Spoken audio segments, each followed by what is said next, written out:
Good morning, or depending when you're watching this, good afternoon, good evening, or good night. My name's Ross, and as always told, out of voice radio. So today, we're looking at a Tag Team GX that I did not think we were going to be getting. Now, here's the thing. It's only actually been a day since we looked at Reshiram and Charizard Tag Team GX. Well, I don't have any control over when these cards leak out. Ladies and gentlemen, today it's time to have a look at Machamp and Marshadow Tag Team GX. A very, very interesting card. And so far, every Tag Team GX has been good.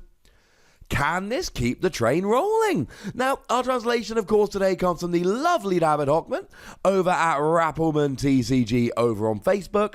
And if we have a start off with the basics, 270 HP is on the high end, but it's about what we would expect. It's up there with Celebi and Venusaur. We've got bigger, badder, bulkier Pokemon. And that's not strictly true. We've only really got Magikarp and Wailord. It's a lot of HP.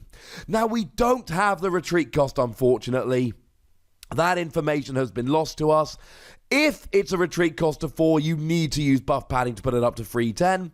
If not, hey-ho, you can't win them all. Sorry, ladies and gentlemen, that is the one part of the card we can't see. Technically, we can't see the weakness, but it's obviously going to be Psychic. Why would it not be? That means that if Garbodor ever makes a bit of a comeback, this will not be terribly happy. And it means that Malamar Debts can have a little bit of a field day. But outside of that, you should be doing all right. And of course, it's a fighting Pokemon. Fighting Pokemon means hitting weakness on Pikachu and Zekrom, which is huge right now because that's probably the best card, the best deck in the format. And it means that you get access to Diancie Prism Star to do an extra 20 damage. And it means it can be searched out using Brooklet Hill. So that's rather nice indeed. So, according to the lovely David Hochmann, what does it actually do? Well, the first attack for one fighting, one colorless energy does 90 damage. That is not particularly exciting. In fact, it's just flat out bad.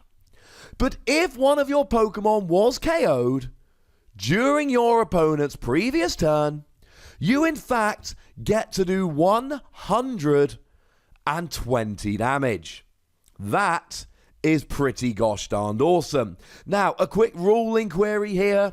Poison and Burn and Shrine of Punishment, they are put on between turns, which means a Pokemon was not KO'd during your opponent's turn, which means you will not get the extra damage. But this goes up to 120 just so long as a Pokemon was KO'd the previous turn.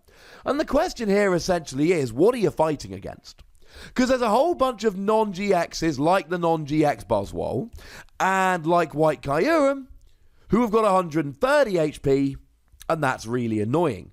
Although at this stage, Diancie Prism Star becomes pretty much essential. With Diancie Prism Star, this goes up to 140, and you can get a KO on these, which is great. Without Diancie Prism Star, you are in fact stuck sat at 120, and that's not ideal. Now, the 120 is good if you're hitting for weakness, because Pikachu and Zekrom Tag Team GX has 240, you'll get an instant KO, and that also counts for stuff like Zoroark. So you know what? It's not bad, and it reminds me very, very much of my boy Terrakion. I did a video recently about how Terrakion doesn't have a GX, and that's a crying shame. Check it out, I'll put a link in the comment section. In the description, probably easier to find in there. And this is a better version of Terrakion's Retaliate. It's still fighting colorless. It's still 30 damage base. But Terrakion went up to 90 if there was a KO. Whereas Marshadow and Machamp actually goes up to 120, which is a much better number. Now, if you're against an GX that you're not hitting for weakness, even with Diancie and Choice Band, you're still only hitting up to... I mean, look, you can get up to 170, all right? And 170 is not too bad, because it means you got Tapu Lele. But that is kind of the lowest relevant GX you're going to be one-hit KOing. It's fine, but it's not the amount of damage we'd ideally like to be doing. Really, this is hitting for weakness and non-GXs, but there are a couple you will grab. If we add another fighting energy, fighting, colourless, flat 160. And I'm not really a fan of this attack, because you see, this is basically the same attack cost as Buzzwole, except Buzzwole only gives up 2 prizes. Now, admittedly, Buzzwole is free fighting, but it's going to be free fighting 90% of the time anyway. And Buzzwole can't attack next turn, but with cards like Guzma and all running around, this has never been a problem. If I'm going to put free energy on a fighting basic to do 160, it's going to be Buzzwole, not to mention Buzzwole also has Beast Energy to do an extra 30 damage, and Beast Ring to search out and attach extra energy. So frankly, this is a worse version of Buzzwole's attack. I don't think you would want to play Marshadow and Machamp for this attack.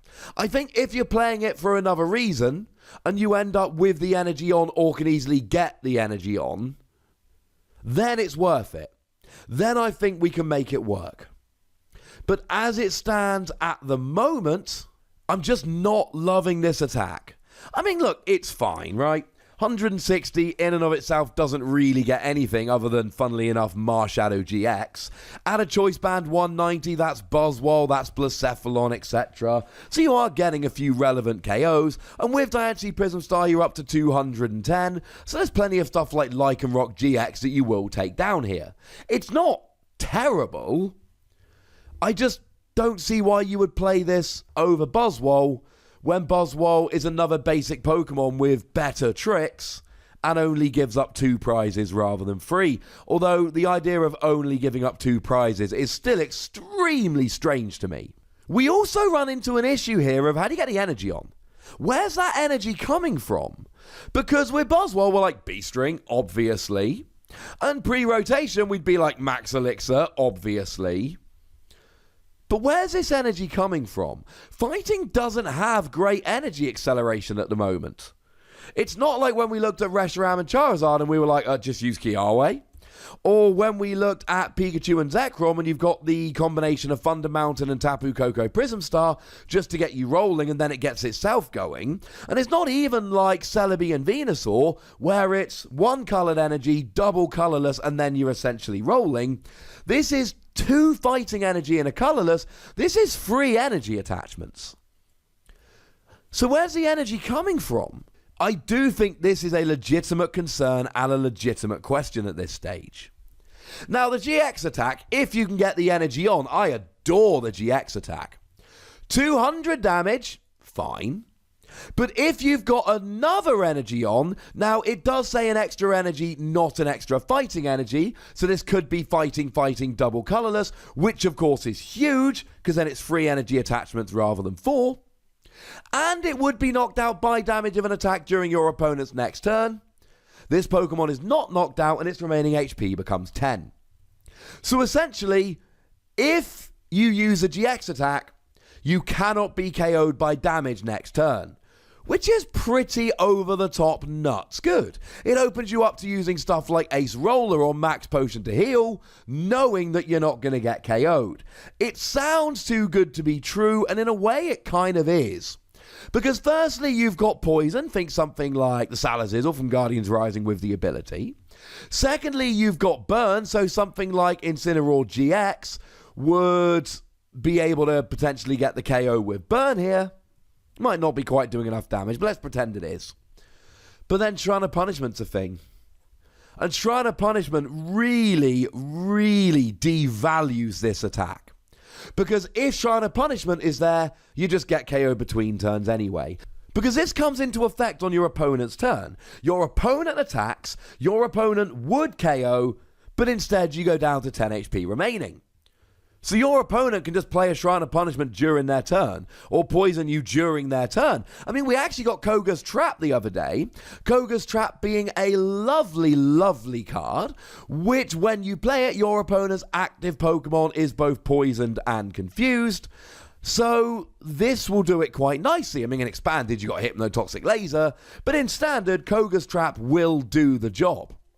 And that's my problem here.